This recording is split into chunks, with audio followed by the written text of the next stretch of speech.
Саламатсыздар ма біздің көрермендеріміз? Мен Тоқтасынова Ажаркүл Нышанқызы.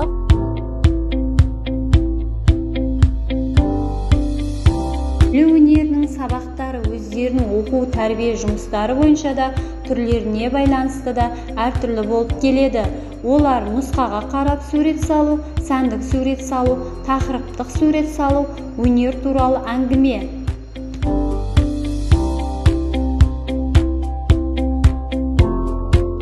Өнерінің адам өміріндегі практикалық мәнін ашып көрсету, сурет өнерінің еңбек қызметінде қолдана білуге үйрету.